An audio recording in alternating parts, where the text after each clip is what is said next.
Mais Sakura, c'est Morgane et Rosalis. salut. Aujourd'hui on fait un vendredi lecture Love Comedy. Allons-y. Love Comedy avec une exception. Avec une exception qu'on découvrira dans le fil de cette vidéo. Voilà, parce que Morgane voulait appeler ça histoire d'amour adulte. Et en fait, ça fait un peu tendancieux, c'est pas du tout le cas. Non, c'est pas du tout l'idée. Je pense que Love Comedy... Love Comedy, c'est un peu la majorité. Très bonne manière de le présenter. On commence par le Love Comedy de l'année.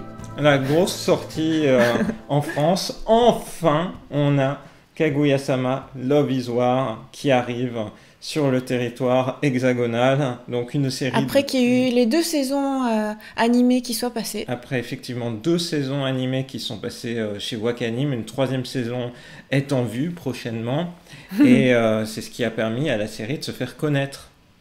Ouais, donc c'est vraiment un énorme coup de cœur animé, ouais, qu'on retrouve maintenant dans sa version originale manga. Tout à fait.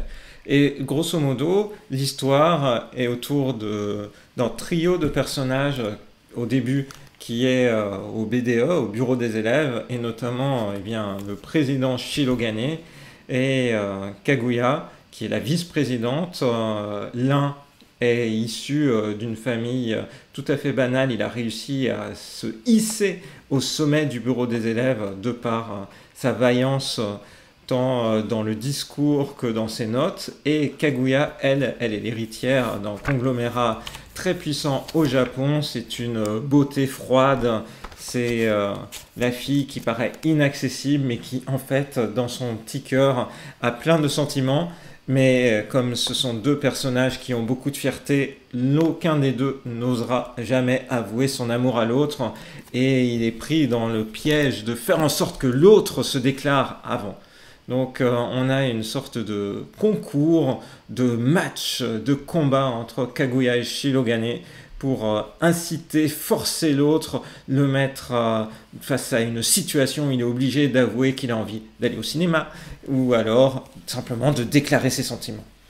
Donc Morgane, c'est trop marrant parce qu'il a fait une chronique dédiée, n'hésitez pas à aller la voir, les liens sont en description, où il compare ça à Death Note. Comme un peu genre un thriller psychologique. Moi, il exagère pas un peu. Parce que pour moi, en fait, c'est surtout des gags. C'est surtout rigolo, quoi. Pour moi, je prends ça comme une série d'humour, mais complètement drôle. Limite, un peu comme, tu sais, des histoires, des tranches de vie lycéennes, où t'es dans un club, sauf que le club, il fait rien. Et du coup, tu passes ton temps à t'amuser, à jouer aux cartes, à faire des devinettes et voilà, à faire des trucs comme ça. Bien sûr, il y a le cœur de l'intrigue qui est les 2 héros qui sont amoureux mais qui n'arrivent pas à s'avouer leurs sentiments. C'est un peu des genres de tsundere puissance 1000. Tous les 2, ouais. Voilà, qui sont un peu maladroits, pourtant hyper intelligents mais hyper maladroits en amour. Mais voilà, moi je le prends surtout comme... plein de petits chapitres de gags rigolos pour passer un bon moment, rigoler, et voilà. Alors que Morgane, c'est « Ouais, mais c'est un combat, c'est la guerre, c'est comme des Death Note, c'est plein d'intrigues !» Alors bah voilà, selon votre manière de lire cette histoire. Après, c'est sûr que quand tu vois la couverture du tome 1 en particulier, quand on était au Japon, ça m'avait tout de suite marqué, parce que t'as une couverture rouge, avec une fille aux yeux rouges, qui a l'air d'être un peu un assassin, qui fait un regard un peu malsain, comme ça. Mais, ce qui était marquant sur la mise en page japonaise, c'est que t'as le titre, Kaguya-sama wa Kokuraseta, et t'as le koku, t'as le kanji de déclarer son amour, qui passe à l'intérieur de l'œil. Et qui est aussi le cas dans chaque tome, y compris le tome 2, ça passe dans l'œil. Donc en fait, t'as un cœur dans l'œil. Donc tu dis, t'as une couverture qui fait hyper peur, mais t'as un cœur. Donc en fait, finalement, ça va pas être si effrayant que ça. Et voilà, pour moi, c'est pas vraiment une histoire de guerre, quoi. C'est vraiment une histoire fun, rigolote. Oui, je suis tout à fait d'accord avec toi. Bah, tu peux pas être très d'accord, Mais parce que si, toi, c'est un tu bon décris ça comme résumé. une grosse guerre. Non, mais c'est au début, il y a cet élément-là. Là, les 2 premiers tomes, par Après, exemple, c'est sont sûr, centrés oui. sur un trio de personnages. On va progressivement, au fur et à mesure de cette série-là, élargir un petit peu le spectre. On verra d'autres membres du BDE, mais on verra aussi la génération suivante, puisqu'il y aura une nouvelle rentrée. Et est-ce que Kaguya et Shirogane resteront au BDE avec justement toutes ces tensions qu'il y a entre eux? On découvrira aussi l'effervescence de festivals d'été et la manière dont justement ces moments privilégiés au Japon peuvent faire battre le cœur à la fois des garçons et des filles. Ce qui est notable, donc c'est une comédie romantique qui n'est pas publiée dans un magazine shonen ou shoujo, donc c'est pas une comédie romantique, on va dire, simple pour ados, mais là c'est publié Pour dans un jeunes garçons. magazine pour plutôt voilà, jeunes adultes. Et donc dans le Weekly Young Jump, donc la manière dont c'est décrit, la manière dont c'est Pour jeunes hommes. présenté, voilà, est un peu différente des comédies romantiques qu'on a l'habitude de voir. D'ailleurs, en fait, au moment où la série a commencé, il n'y avait aucune comédie romantique dans le Weekly Young Jump et elle s'est imposée. Il y a même eu des dérivés, il y a même eu des films live. Ouais, c'est un succès fou. C'est un succès vraiment notable. La série est très En visible librairie au au Japon, tu Japon. vois partout. C'était dans le top 10 Oricon. Bref, c'est vraiment une série qui est haletante. Moi, j'adore voir les situations. Mais si, j'adore, je me demande tout le temps Bah, qu'est-ce je qui va dirais être pas inventé. haletante, moi je dirais marrante. C'est marrant. Mais oui, tu vois, toi t'es haletant. Ouais, moi je suis. Ouais, c'est Je marrant. me place. En même temps, c'est toi le cœur de la cible. Hein. C'est moi le cœur de la La cible. cible japonaise, c'est jeune homme, Oui. jeune adulte, Ah, c'est homme, gentil. masculin. Voilà, donc je rentre dans le cœur de cible. Oui, bah t'es un young jump. Voilà, pour ça. Et pour cette œuvre-là, parce que ça dépend, je ne suis pas forcément dans tous les titres de Young Jump, mais pour celui-là, Ouais. vraiment c'est un gros coup de cœur, c'est vraiment centré sur plein de situations amusantes. Il y a des énigmes très drôles dans ces 2 premiers tomes, vous pouvez même en tant que lecteur essayer de les Avec des résoudre. suites logiques et tout. Ouais, des suites logiques, il y a des solutions qui Le sont genre de fournies. truc avec lequel t'es pas doué. Ouais, ça m'a bien pris le temps d'analyser ça. Juste un mot parce que moi, enfin, on connaît en tout cas en France d'abord Kaguya-sama par l'animé et ensuite éventuellement on vient au manga. C'est plutôt le processus inverse du vrai processus au Japon. Mais du coup, l'animé est vraiment très joli. T'as la chanson de générique qui du coup a donné le titre occidental, qui est super péchu. Il y a toujours, tu vois, une ambiance, un rythme qui fait que bah tu te prends bien au jeu, mais surtout c'est très beau. Et quand tu lis le manga au début, enfin en tout cas moi, je me suis dit ah c'est pas beau. D'habitude ça me dérange pas, mais là il y a vraiment un gros fossé entre la beauté du dessin de l'animé et puis le manga il y a quelques années, en tout cas il était bon, bah ok soit. Et puis il y a aussi le fait que bah t'as l'impression que l'adaptation animée a repris exactement dans le même ordre, chapitre par chapitre, le manga. Et en tout cas pour le tome 1. Ce qui fait que moi je me souviens parfaitement des gags de l'animé. Donc quand je lis le tome 1, je me dis bah mince, je connais déjà tout quoi. C'est très amusant ce que tu dis, puisque en fait, c'est pas du tout le cas. Très vite, l'animé reprend un ordre différent par rapport Ah bah au mince. manga. Mais sa structuration par justement chaque épisode de l'animé reprend généralement 2 à 3 chapitres. Et dans l'animé, ils ont choisi les chapitres de manière à, on va dire, être peut-être un peu moins évident dans la description, c'est-à-dire qu'on a très vite, par exemple, des personnages secondaires qui sont introduits dès le 3e ou 4e épisode, alors que là, par exemple, on n'a pas encore ces personnages-là qui sont introduits au niveau des 2 premiers tomes. Ah. Donc, c'est-à-dire, il y a vraiment plusieurs fils de lecture possibles et autres. Donc c'était plutôt bien mené. Je voudrais dire aussi sur ce que tu remarquais sur le dessin. Quand même, le dessin s'améliore très vite. Dès le tome 2, en fait, je trouve que le style des personnages est beaucoup plus posé et assumé. Et ça va aller de mieux en mieux. Là, par exemple, on a déjà une des serviteurs de Kaguya qui apparaît. Et son design est déjà très posé. Oui, c'est Faut sûr que ça fait plusieurs années là déjà. Oui, le fait que, en fait, entre le premier tome et le deuxième, quand vous lirez le premier chapitre de chacun de ces tomes-là, enfin plus exactement quand vous arriverez sur le premier tome, le premier chapitre du deuxième tome, vous direz, mais j'ai l'impression de lire le premier chapitre du premier tome. Et oui, parce qu'en fait, ce qui s'est passé, c'est que le manga a été prépublié dans un premier magazine, et ensuite, il a, à partir du tome 2, été transféré dans le Weekly Young Jump. Donc, pour que les lecteurs s'y habituent, en fait, eh bien, il fallait refaire un chapitre d'introduction ou d'initiation. Et on a quasiment les mêmes phrases qui sont utilisées dans les deux premiers chapitres. C'est 14 pages, donc c'est pas grand-chose. Mais c'est quasiment les mêmes choses qui sont réinterprétées avec une situation un peu parallèle. Ouais, il faut réexpliquer quoi. Il fallait réexpliquer. Mais c'est lié à ce contexte, il faut connaître le contexte de prépublication pour le savoir.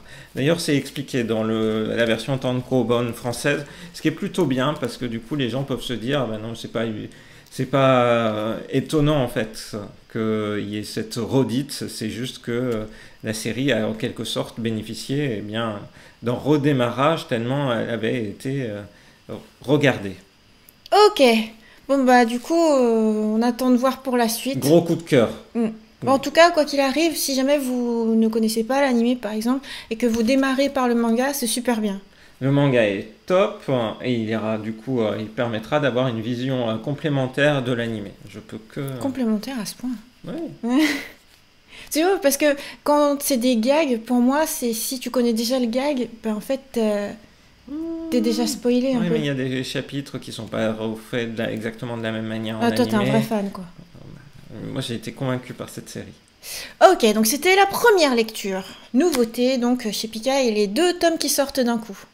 On va continuer avec une Deuxième série que lecture. là aussi, c'est toi qui l'as repérée au départ, initialement au Japon, et parce qu'elle était très bien mise en avant dans les Je repère ce qui librairies peut plaire à Morgane. japonaises. Ouais, mais là, je sais pas, c'est peut-être aussi toi. Love Fragrance. Là, je me suis dit, c'est trop pour toi, Morgane. Ah bon? Intitulé selon Kana la comédie romantique de l'année au Japon, mais pour la peine, on peut dire qu'ils ont en quelque sorte raison. On confirme qu'en 2020, la série, elle était très très mise en avant. Ouais, en librairie, tu vois ça tout de suite, quoi. C'est vraiment mis en avant. Après, j'aurais peut-être pas dit comédie romantique sur le moment. Parce que, en fait, je sais pas, pour moi, comédie romantique, j'ai vraiment l'image des shonen manga, genre, je sais pas, Goto Obu no Hanayome. Mince, en français, c'est The Quintessential Quintuplet. Ou Couple of Cuckoos. Et du coup, ouais, ce sont des lycéens qui essayent maladroitement de trouver l'amour. Et puis voilà, c'est rigolo en même temps. Et là, comme on est plutôt sur du registre plus mature, avec des jeunes adultes. Des jeunes adultes qui travaillent, voilà. 26 ans à peu près. J'aurais moitié pas appelé ça le love comedy, mais bon, bah, un peu dans l'esprit, c'est une histoire d'amour et en même temps c'est sympa. Voilà.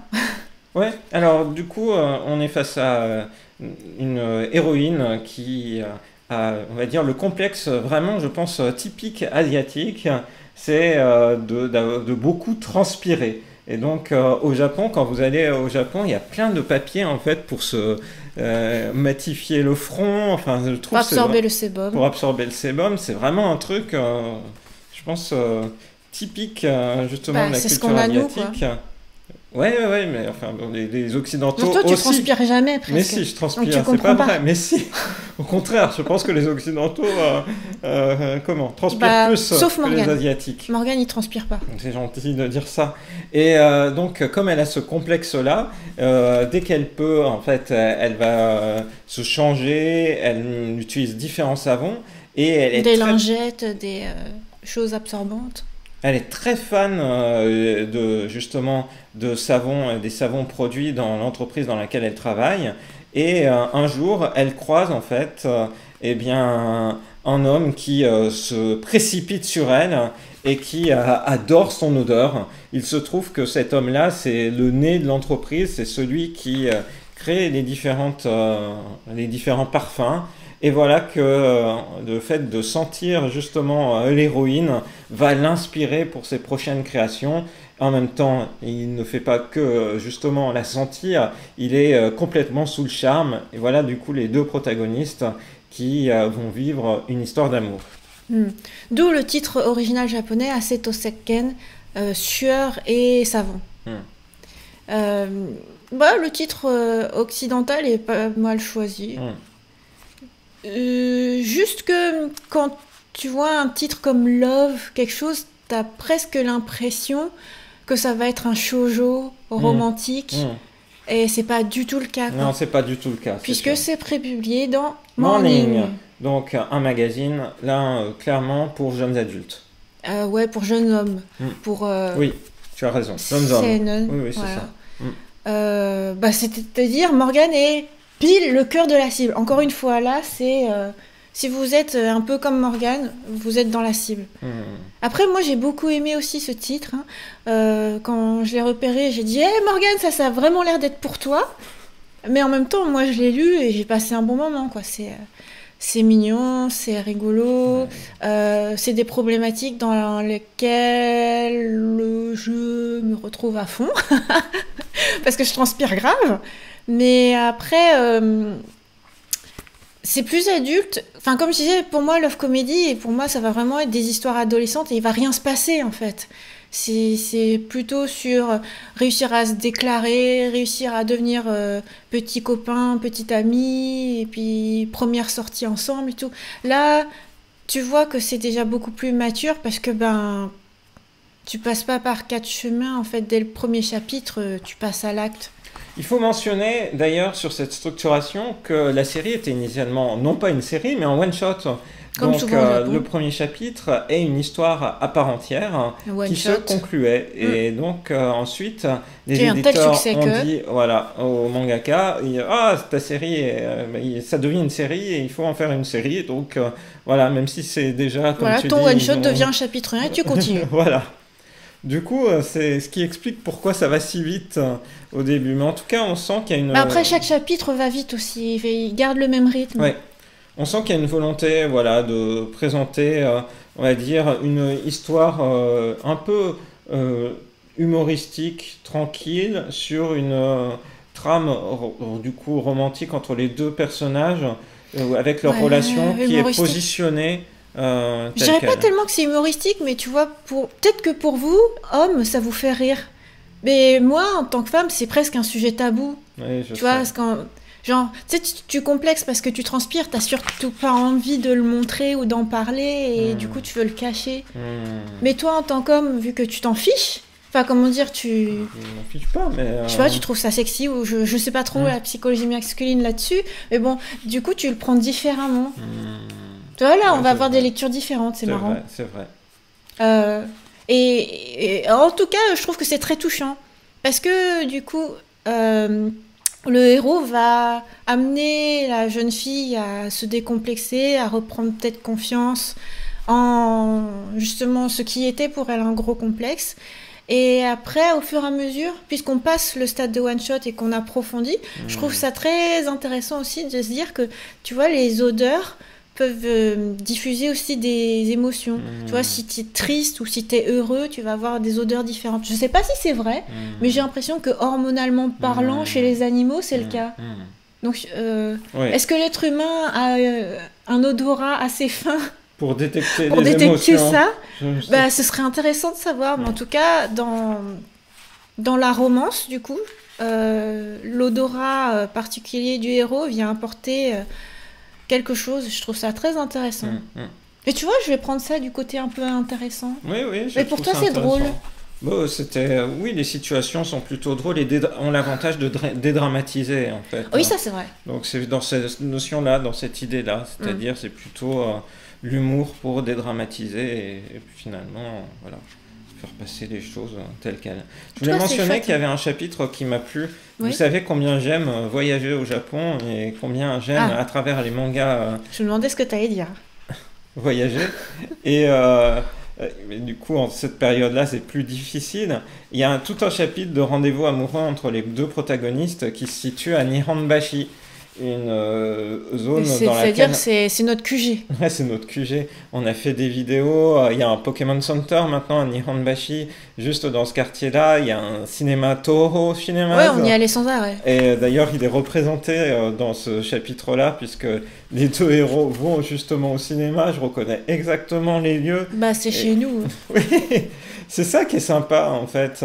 Et pour l'anecdote, à cet endroit-là, dans cette zone-là, vous pourrez rechercher Rosalis qui fait du mochi avec des sumos sur la chaîne YouTube. Ah oui, c'est vrai. Puisque c'est exactement à cet endroit-là que tu avais justement battu le mochi avec des sumos. Je trouve que c'est vraiment ce qui est aussi séduisant dans les mangas. Ce côté-là, on est vraiment sur des vrais lieux du Japon. Donc ça paraît dans le label Life de Kana. Tout à fait. C'est plutôt bien vu, hein, parce que finalement, c'est des œuvres plus matures. Si on considère que Life, c'est pour un public mature. C'est ça, ils le visent comme ça, annoncé dans leur label pour les 20-30 ans, mais qui peut se lire bien au-delà. Oui, c'est ça, jeunes adultes. Ok, c'était donc la deuxième lecture, une très bonne lecture. On va passer à une troisième lecture qui est aussi une nouveauté. dans le label Life, qui est aussi une nouveauté. Mais rien à voir. Aussi chez Kana, qui a clairement un traitement, à mon sens, beaucoup plus réaliste des problématiques. Plus réaliste que quoi? Que Love Fragrance, qui est quoi un petit peu... C'est une comédie. Allez, on y va avec le tome 1 de End, une nouvelle série de Mai Okazaki, une nouvelle série pour la France, publiée là dans un magazine qui est destiné à un public de jeunes femmes, qui est le magazine Feel Young. Donc c'est du shoujo manga, mais dans la catégorie la plus mature, la plus âgée. Et donc qui nous permet de suivre Kaoru, une secrétaire médicale qui cherche à se réaliser aussi par une autre activité qu'elle démarre dans ce tome, c'est-à-dire le fait d'ouvrir un salon de manucure, activité qu'elle fait assez à la japonaise finalement le soir, puisque c'est un deuxième travail. Et en même temps, on la suit dans son univers justement à l'hôpital et bien les relations parfois complexes avec les médecins, et d'autre part le fait d'arriver à mettre en place son activité de manucure. Elle a de la chance puisqu'au début de l'histoire, elle tombe sur un ancien camarade d'université qui a ouvert sa boîte en informatique, qui a un espace libre dans lequel elle va pouvoir s'installer pour justement accueillir ses clientes pour la manucure tous les soirs.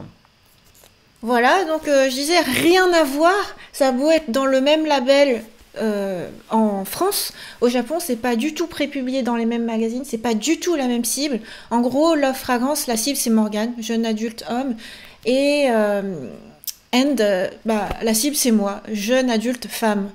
Donc du coup le traitement va être complètement différent, et en fait c'est l'exception. Autant on a dit c'est un vendredi lecture love comedy. Voilà, bon ça ouais, love comedy.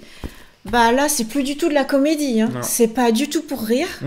C'est vraiment pour voilà, traiter des sujets de société du point de vue féminin, une jeune femme au travail, ce qu'elle peut traverser dans son entreprise d'une part, et puis dans ce qu'elle voudrait lancer d'autre part. Ouais, moi j'aime toujours les œuvres de Mai Okazaki, toujours très inspirant, toujours très juste. Voilà, quelle que soit la sphère dans laquelle elle situe, la sphère de travail, je veux dire, dans laquelle elle situe ses héroïnes, voilà, je trouve que c'est très très juste. Et au départ, c'est un titre que Morgane allait ne pas me conseiller. Non, je ne te le conseillais pas de le lire le soir, ce qui est différent. Parce que Morgane a fait un précédent vendredi lecture 100% Morgane, les titres que je ne recommande pas à Rosalis parce qu'elle est trop sensible sur les sujets de harcèlement, d'agression sexuelle et tout ça. Donc, c'est pas que je veux pas lire ce genre de lecture, hein, c'est que j'en ai tellement lu et en fait ça me traumatise, enfin bon bref. Et donc dans ce titre-là, finalement, j'ai fini par le lire parce qu'en écoutant une chronique que Morgane avait dédiée à ça, je me suis dit, je vois pas pourquoi je pourrais pas le lire. Donc, je l'ai lu Et je fais ah Morgane, je comprends, je comprends. En fait, c'est pas du tout du harcèlement, hein, c'est comment une jeune femme au Japon peut être charmée par un homme japonais mature qui a des techniques de japonais.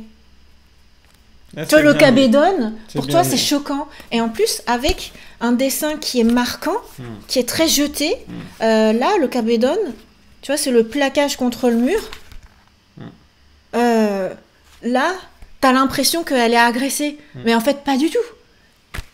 Ouais, Parce que mais le public féminin japonais, le kabedon, c'est le moment où ça te fait battre le cœur.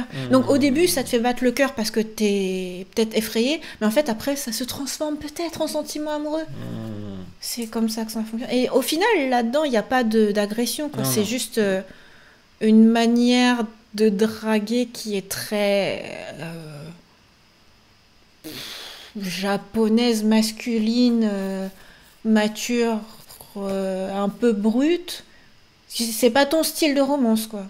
Non, c'est sûr, dans le style de romance. Par contre, dans le style de livre, c'est clairement mon style, hein. C'est vraiment un gros coup de cœur pour moi, ce Morgan, M. il est très romance comme ça, tu vois, c'est très pur. Oui, oui, tout à fait. Oui, c'est ça. Donc là, du coup, t'as l'impression qu'elle se fait agresser, mais en fait, pas du tout.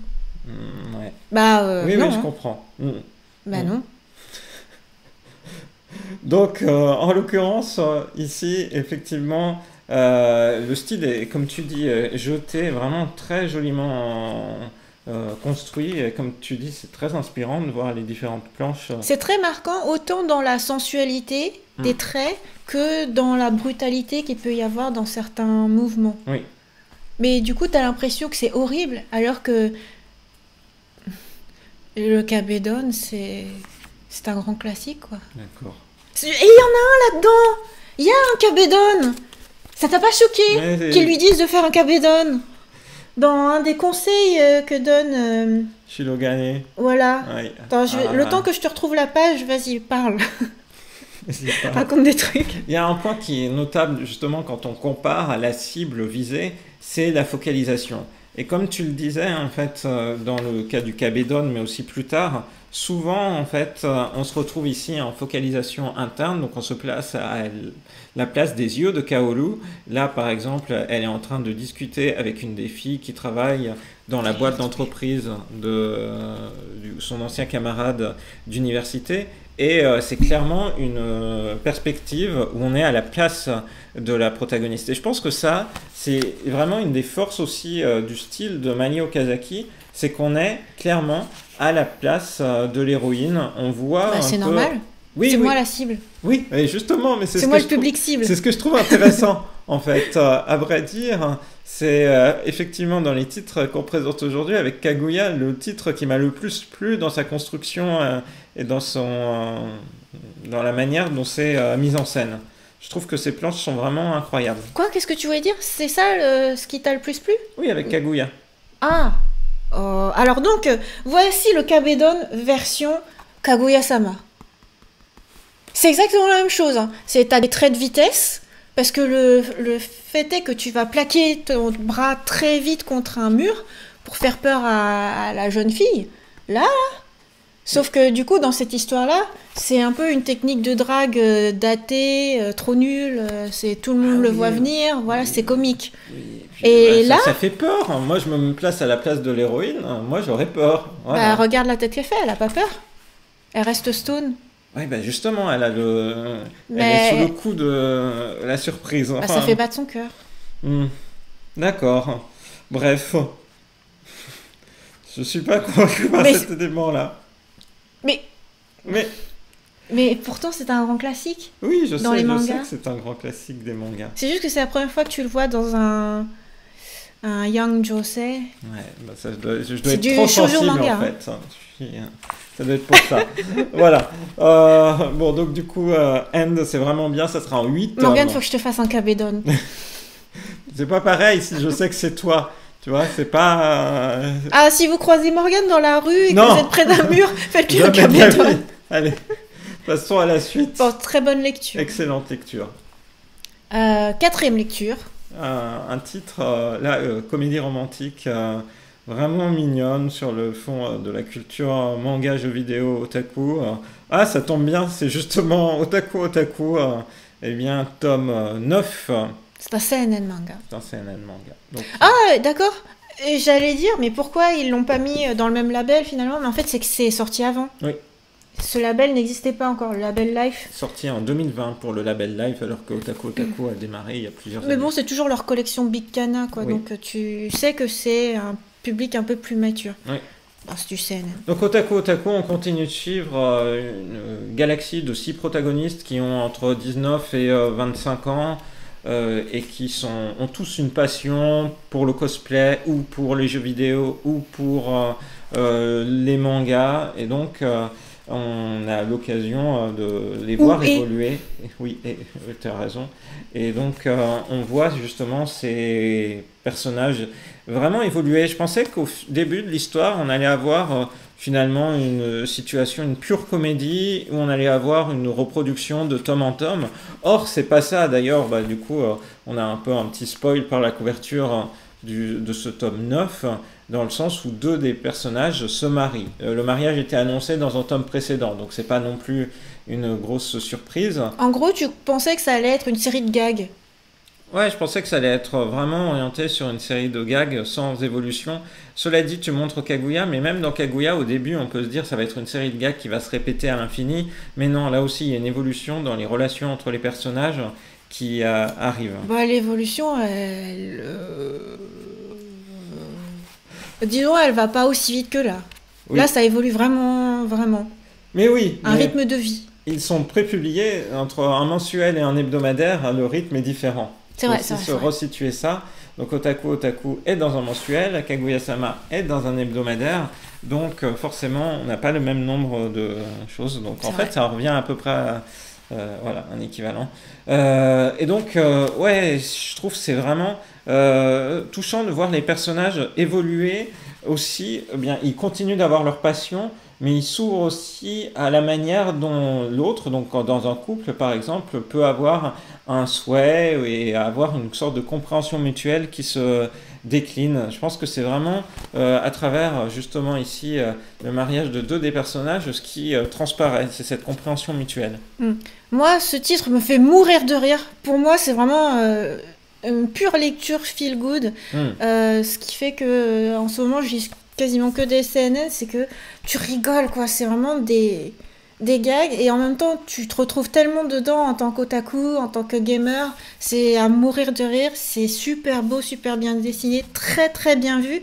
Et aussi, ce que j'apprécie là-dedans, c'est que tu vas pas vraiment te prendre la tête sur des romances complexes ou des sentiments vraiment durs ou tiens, tu veux le tenir un moment, ou alors sur des aspects un peu plus charnels ou sexuels. Tu vois, là-dedans, tu vas tout de suite passer à l'acte parce que voilà, c'est très sensuel le fait de se sentir, de se toucher et tout ça. Là-dedans, du coup, Morgane, il trouve même que c'est un peu choquant la manière de draguer. Bon, ok, soit. Bah là-dedans, tu rigoles tout le temps. T'as plusieurs romances entremêlées, mais c'est hyper fun. Enfin, voilà, je trouve que c'est beaucoup plus léger. C'est un style de lecture que j'adore. Ça aurait pu être tout en Yonkoma, ça aurait été aussi très pertinent. C'est une série moderne, hein, puisqu'à chaque fois on voit les consoles évoluer. Là maintenant ils sont avec justement la Switch. La Switch et puis... Ah, c'est pas la Wii Fit, mon Dieu, j'ai oublié le nom de ce... Ring Fit. Merci. Voilà.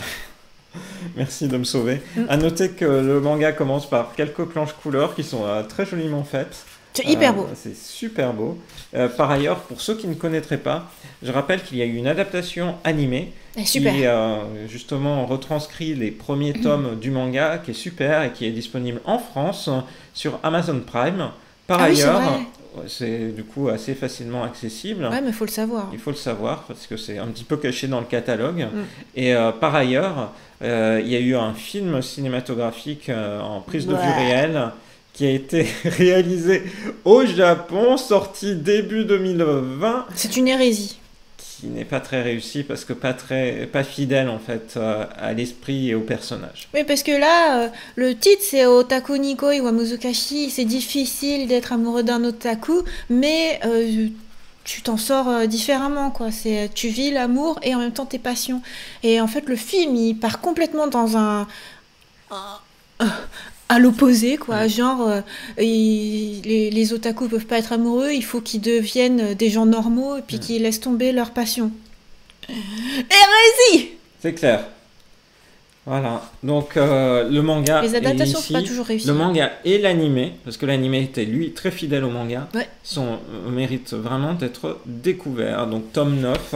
Et comme tu me l'as dit en terminant, on a l'impression en fait qu'on va doucement vers la fin de l'histoire, puisque on est en train de résoudre progressivement les arcs de chacun des protagonistes. Oups, j'ai bougé la caméra. Les destinées de chacun. Oui, Voilà, moi aussi, mais j'adore. vraiment, c'est mon œuvre chouchou, coup de cœur, doudou. C'est ton œuvre Tu doudou. lis ça, ouais. Voilà, vous Tu avez, lis ça, t'es de donc, bonne humeur, tu c'est vrai. rigoles, c'est vraiment C'est vrai. sympa. Ouais. Donc voilà des lectures que Morgane a réunies sous l'appellation Love Comedy, Oui. mais qui sont très très différentes. Oui. Public cible différent, traitement différent.